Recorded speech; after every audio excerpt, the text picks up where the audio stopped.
Hey there, spookers! This video is about an anime I binged watched the entire first season of back in June for my birthday month, cause a good friend of mine encouraged me to give it a try since they liked it, and I had certain vague expectations for it due to the little she said about it and the picker 3 she showed me. Like, they were nice pictures, mellow vibes, sort of fan art, right? And she told me it was a thriller and gore type of genre, but not really scary. So I'm like, oh, like how Elfen Lied is then. Loved Elfen Lied, by the way. Great, because I don't do scary. So I'm sitting there waiting to see how the friendship between Blondie and Mr. Mummy happened, speculating if they actually related or something, because the summary for the series proposed it as a mystery story too.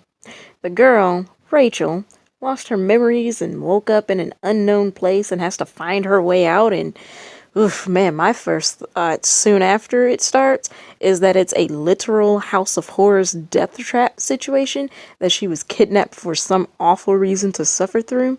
I'd seen CSI and Law and Order or whatever type of murder mysteries before, where some sicko booby trapped in an area to watch their victim die as they try to escape like it's a game. Freaking weirdos. Anyway, moving along, I'm like half cheering, half berating the little twit, because on one hand, she's trying to figure out how to leave, and when she runs fast and hides effectively, and yet when she comes back across the bird Mr. Mummy Guy killed in front of her for a laugh, she stops to examine the damn bird corpse, going into denial over whether or not it's the same one, which became pointless when she unknowingly implied it was by wanting to fix it up like new. Excuse me, but I'm pretty sure you're gonna have to do more than just sew its dead body back together before you can claim it's good as new or whatever. Maybe some voodoo, some kind of spell to reawake the dead. Have you tried black magic? No? Then the dead bird is still dead. And because she wasted valuable time on this bullshit instead of running for her life, Mr. Mummy comes close to killing her again, and I'm not gonna lie, he was pretty hot. I'm not sure how, but fuck it. The little girl just barely escapes. I'm hopeful she won't be pulling in other extra dumb stunts, which I set myself up for disappointment there.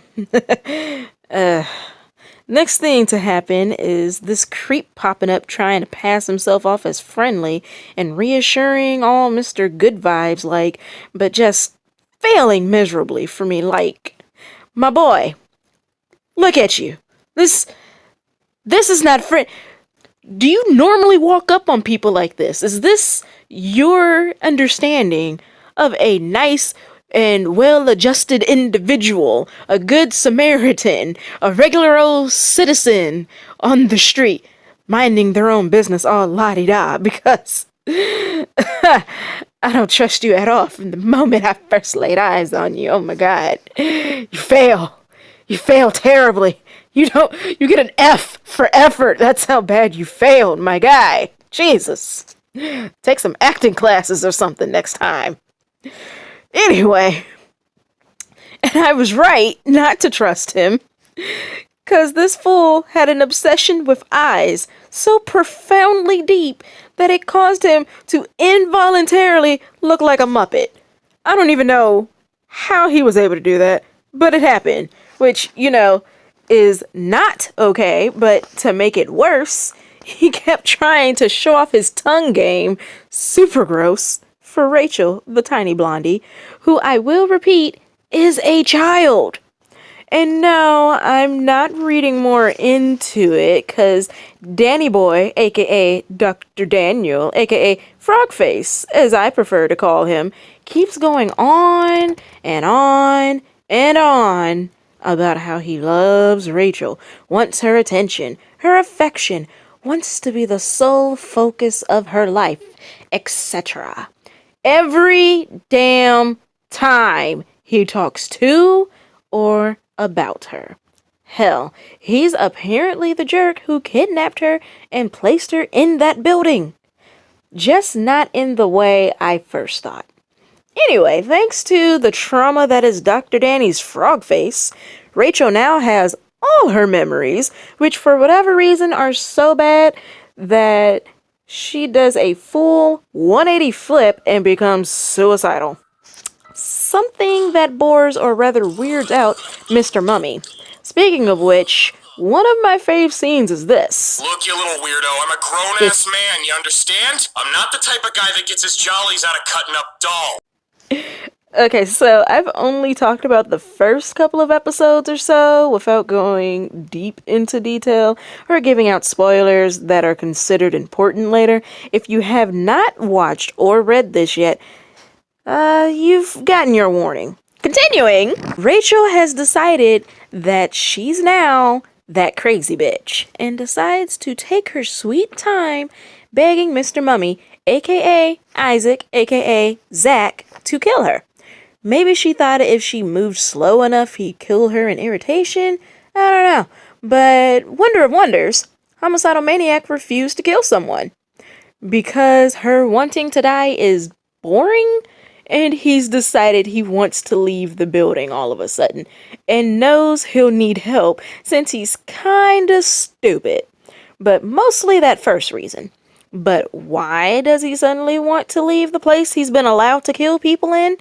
I'm sure you're asking if you've forgotten or just looking for spoilers. Well, that's because Zack Attack over here decided to break the rules he's supposed to obey by entering another killer's territory just to kill a little girl that escaped him that he's now refusing to kill. Yep. In his own words, I'm about as dumb as a rock! So, Rachel made a deal with Zack Attack where he has to kill her once she helps him escape. Though later on, he adds the condition that she also has to make a convincing face he can get off to before he kills her. Now, I don't know about you guys, but I never forgot that there were other killers or that she could just kill herself if she really had to die. But nah.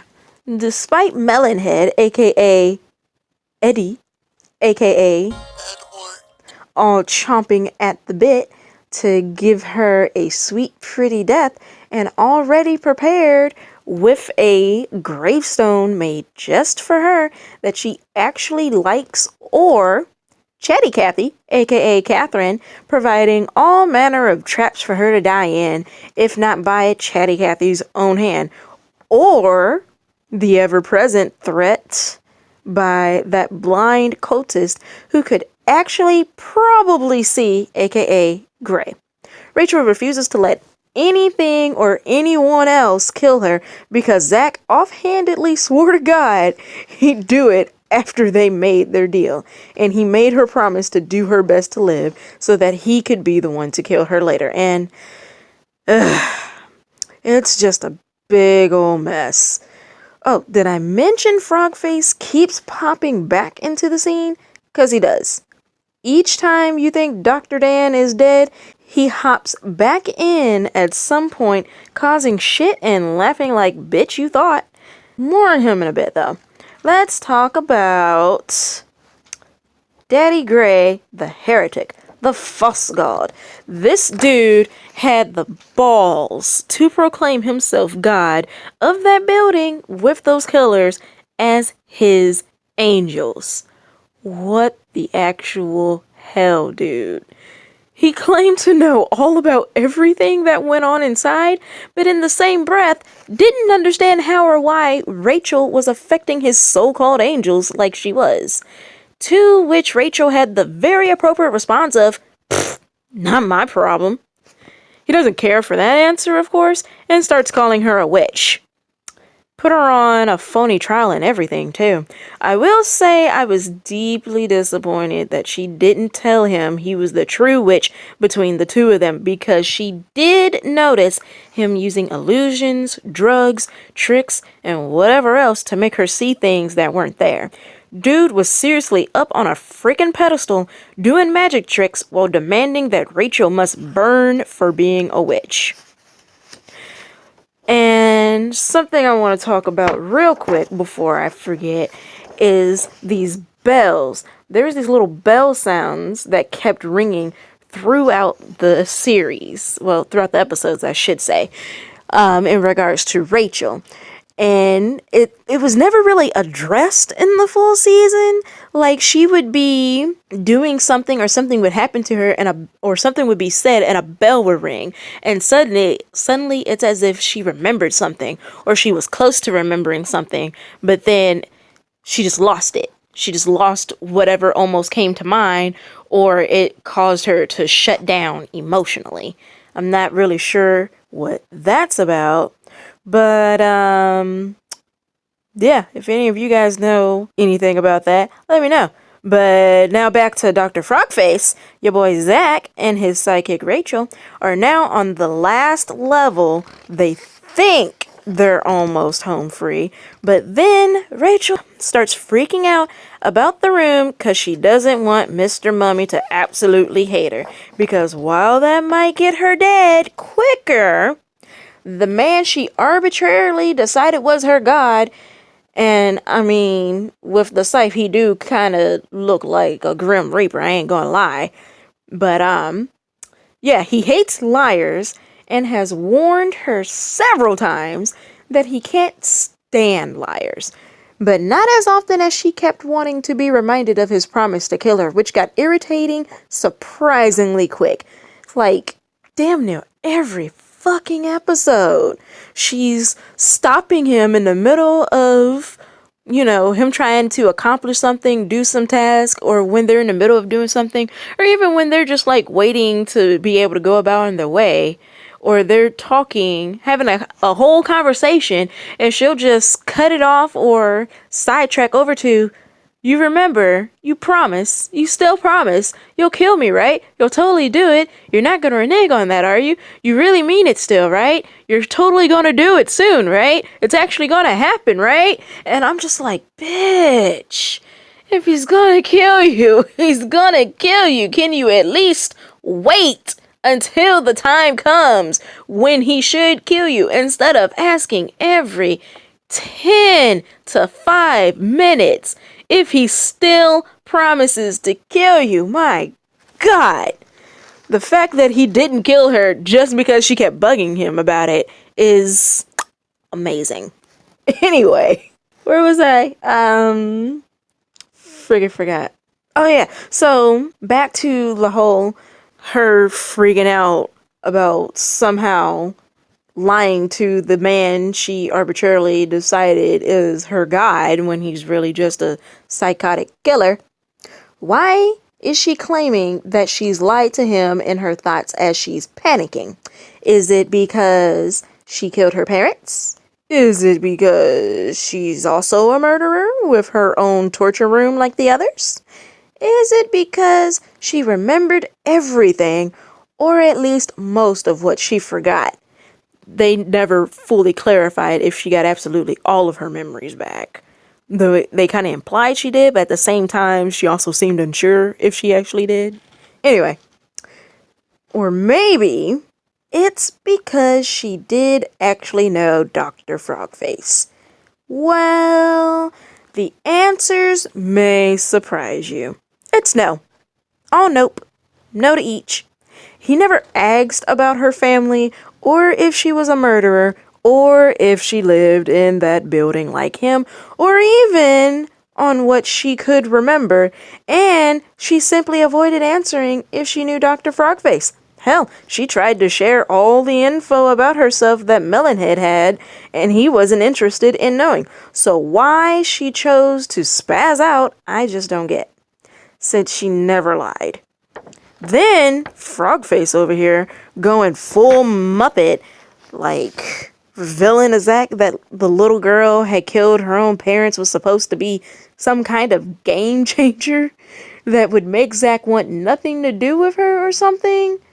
But, excuse me, but Mr. Yummy, I mean, Mummy already barely liked her, with the full intention to slaughter her suicidal ass as soon as it was convenient for him. Whatever kind of plan Frogface had to ruin their so-called relationship wasn't a good one. But then Blondie decides to do another 180 flip of a different sort and decides that since Zack Attack keeps refusing to be her god, she's gonna go against all of her efforts and kill him, which would automatically negate his ability to kill her that she's been clinging to. Can I just call her Dumb Blonde? Well, everything gets resolved through some bullshit dialogue, after she tries to kill her mortal god. Another attempt to kill Dr. Danny Boy, and they're running up a huge flight of stairs as some giant rocks and building pieces fall on top of them, and a blazing inferno happens to surround them. Could this be symbolism for escaping hell? Probably, but who cares? Zack Attack is afraid of fire because instead of having, what's it called with the skin? Google search. Vitiligo.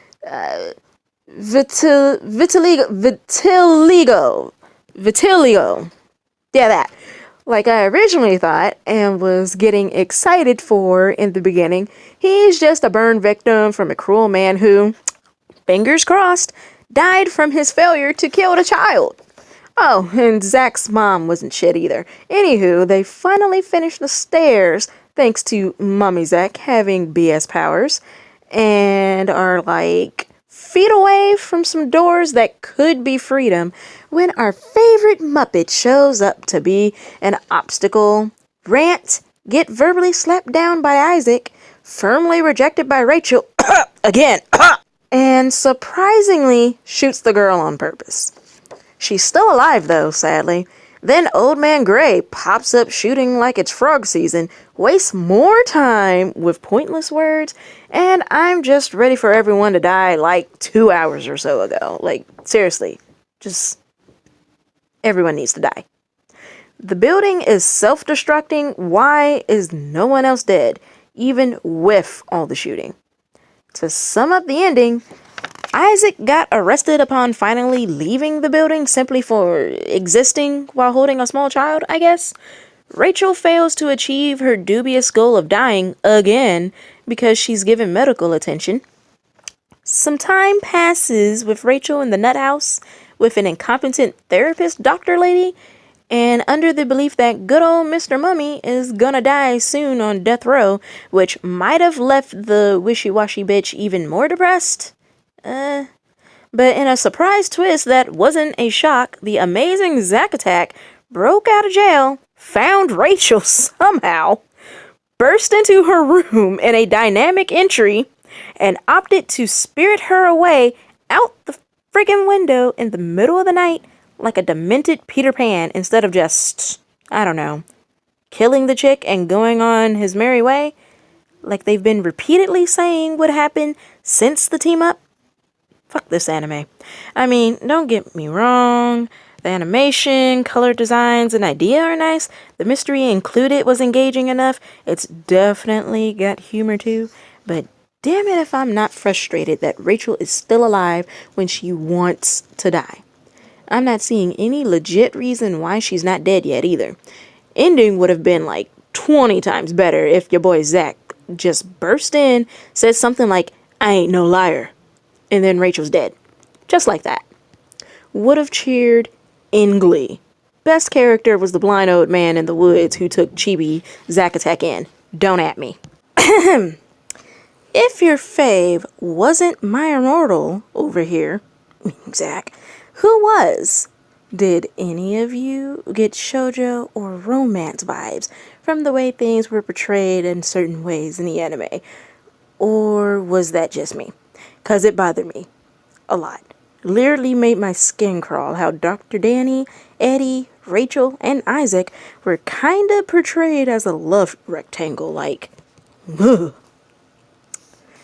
Also, what about Dr. Frogface Danny's obsession with eyes? Like, Other than all that nonsense he was spewing about the perfection or whatever of Rachel's eyes, dude flat out stated that pretty much the main reason he was so obsessed with hers in particular was because they reminded him so strongly of his mother's eyes. The same mother who apparently was disgusted by him, her own son, for being born missing an eye or something. Anyway, yeah, so share your thoughts and answers in the comment section down there. Grope that like button and pale the subscribe button and enjoy the Halloween season. Stay spoopy, my friends.